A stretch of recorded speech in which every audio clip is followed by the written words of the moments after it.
It is starting. Yeah. Yeah. Yeah. Okay. So this is the home screen of Avni that we have, right? So I have created a dummy section called a new section and one card over here. So I was going to show how this can essentially be configured. I go to the app designer. I go to offline dash. Okay, offline dashboard. So here it says new dashboard. So this is the same as what we have. If I go to edit, I'll see that it has one section called a new section, which has something called overdue visits. Now, if I remove this, it will go away from here. But what I wanted to really show you was two things. First is how to create a new offline report card. So I'm going to create a new card here. I will say, let's say it's a standard report card. I'm going to call it any overdue visits. Okay. No, not overdue visits. That's already there. Recent registrations. So I can see anything that has been recently registered. Say, let's say for the past 7 days of type. And this is the one subject type I have in my system. And uh, I'm going to last week registrations. I'm going to put the same description. And I'm going to pick a random color here. So let's pick something green, same. And then I save this. Now I come to the dashboard. I edit the new dashboard and here I add the last week registrations and I save this. Once I save this, I also have to make sure that this dashboard is assigned to this person, which I've done earlier, which is why I'm able to see this.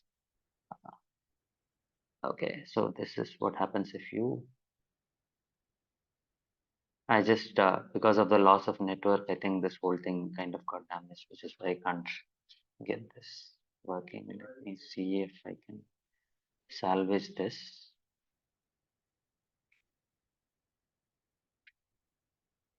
Usually this fixes things. Vinay, one question. Yeah. What is this offline? Why are you calling it offline dashboard? The reason it's called offline dashboard is because it runs only within the device. It Oh, takes so all it's a the data particular that is, view of that person. it is a view only for that person based on all the, say for example, one person is there for Maharashtra. They will, and they have all their data in Maharashtra. They will only see data in their, which is in their device. So if I take off internet, even then it should work fine. That is why it's called offline dashboard. Okay. Okay. So this is probably not going to work right now because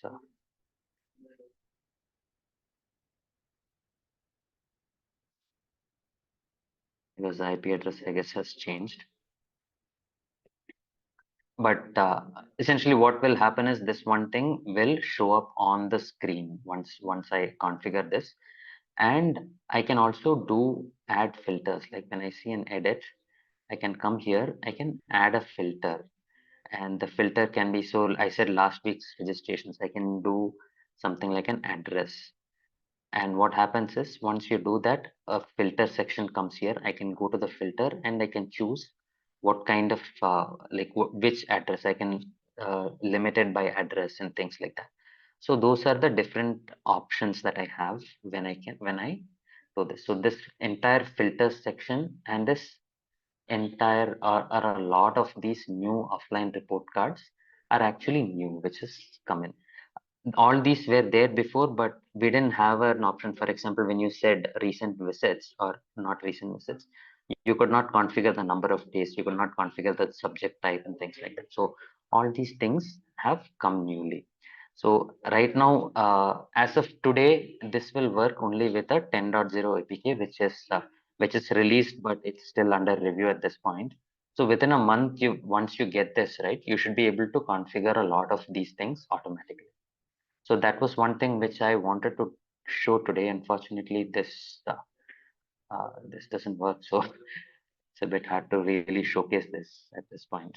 Any questions on this before I move forward to the next one?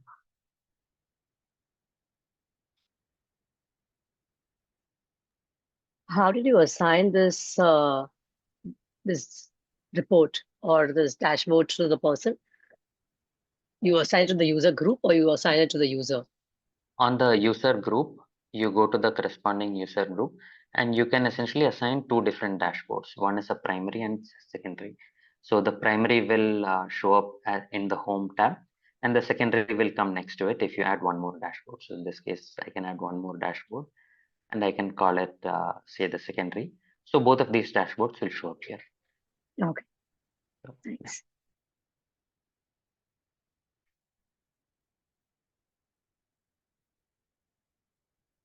The other one was so self-service reports through Metabase. So there is a bunch. Before I get to that, let me show you quickly what this metadata zip thing is. So typically, when we work on Avni, right? So all the work that we do on a UAT, when we push to prod, what happens is we create a zip file and we upload it to prod. And what happens is you don't know what you're really applying. And here, what you can do is today, and this is still an under development thing. So I'm going to take two files, uh, say an FTK pilot and an FTK new, and I can compare the metadata. And this kind of gives you like, so if I look at the encounter types, there is something called a new daily report, which was newly added. That's what this says. And I can look at all the other changes in the other systems as well. So this is something that is under development and will soon be released. Once it's released, you can visualize the kind of changes that you're trying to apply to a system before it goes live. This will be important if you are actually, and right now a lot of people are kind of working on like working on actually doing this outside of Samanvay. So this is something that I think will really be useful if you want to see what really you're making, what kind of changes you're really making.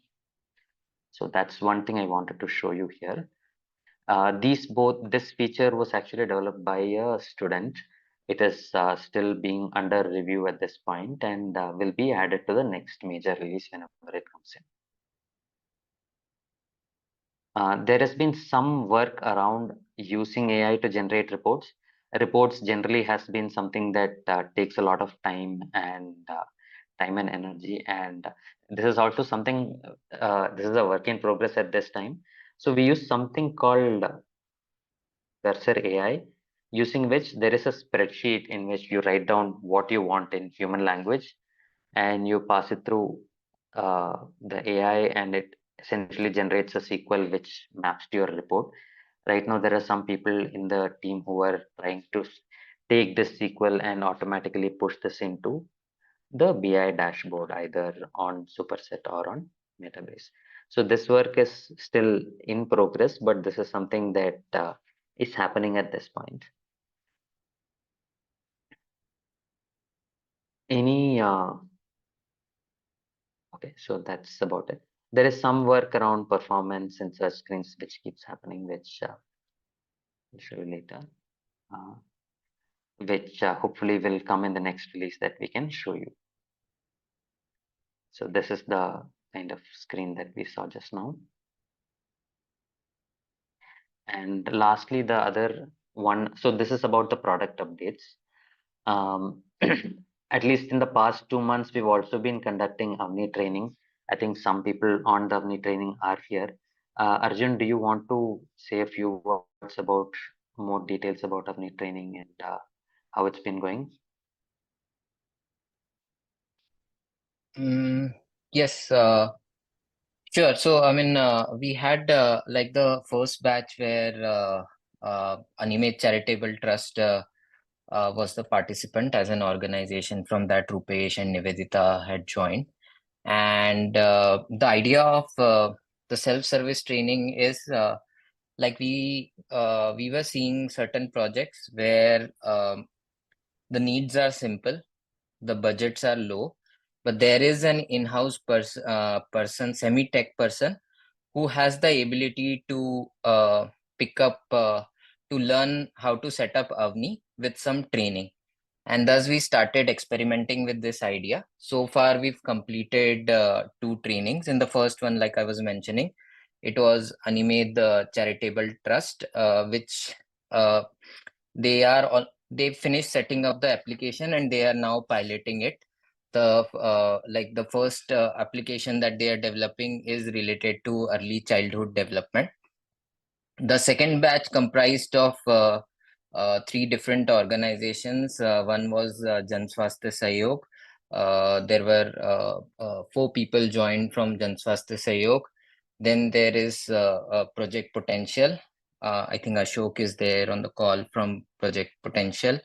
And Ashok and Kriti were there. And then there was Parvin from Social Bytes. Social Bytes is more like a software development organization, and they would like to start implementing Avni as well.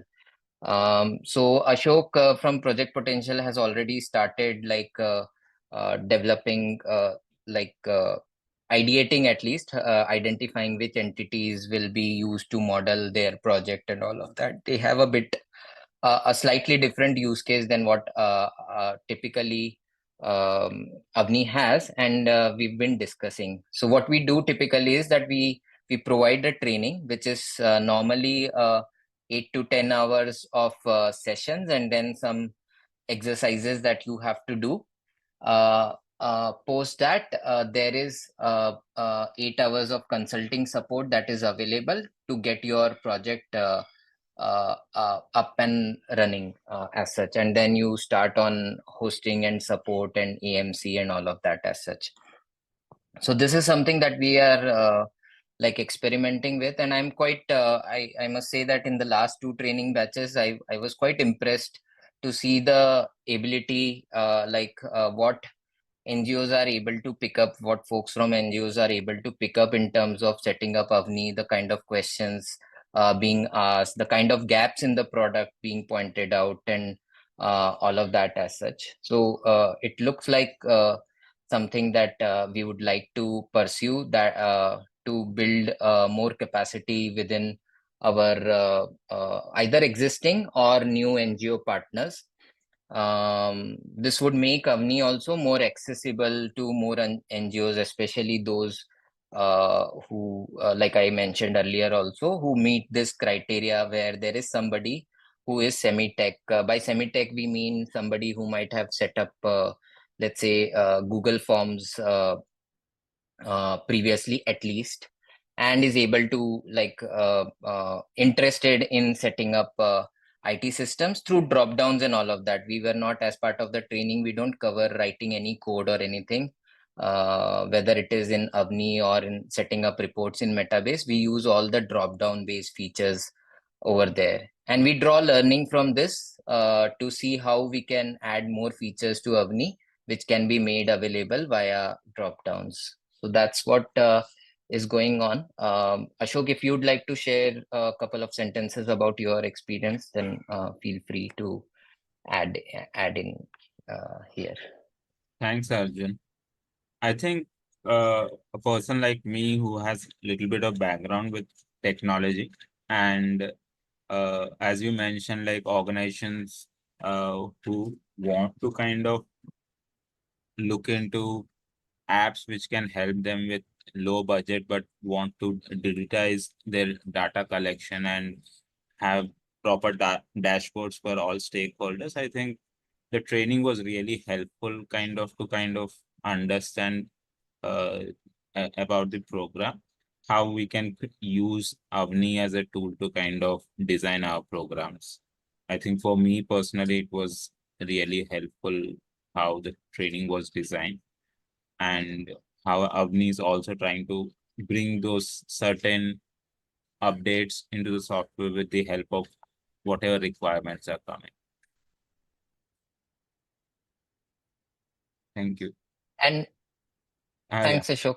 And yeah, I would like to just add, like, the kind of conversations that we are having right now help us to even bridge the gap. Sometimes it happens that while collecting requirements, we mean something else, and then it ends up being something else and all of that. Now, all the terminology, that typical terminology that Avni has, like subject types, encounter types, visit scheduling, skip logic rule, and all of that, we are able to now, like Vinay and I have had a couple of calls with Ashok, and we were able to tell that कि नहीं ये इसकी जगह group encounter group subject type use कर लो, इसकी जगह कुछ ऐसा यूज कर लो, and Ashok is able to understand it pretty quickly to set it up. So this is something that is like really helping to have these conversations fairly quickly to move forward with the development of the project.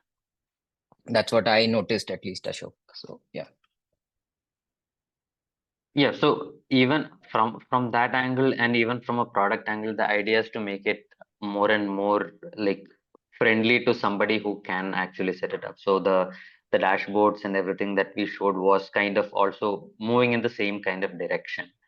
So I actually wanted to ask Yogesh, you've been setting up quite a lot of things, right? How do you see this going forward? Yeah, Um, thanks, Vinay. I think with the requirement, I think we also learned quite a lot, and it's also easy. With the current dashboard, especially with scheduling and further inquiry, once I think to get hang, then it's easy to do. I think once introduced by someone, the environment, I think it's mostly easy to do. Oh, that's what I feel. It's thanks. Yeah. And there is some work around the visit scheduling also that is going on right now to make that a lot more easier. If you have any specific suggestions in that area, please do let us know. Maha is the person who's leading that effort. A But discussion with yeah. Maha. Huh? Oh, Thanks. okay. Awesome. Okay. Thanks. I think it's easy to do. It's I think only simple as Arjun said. If you have simple knowledge and interest, definitely anyone can pick up and do it. Yeah. All right. Thanks a lot for attending.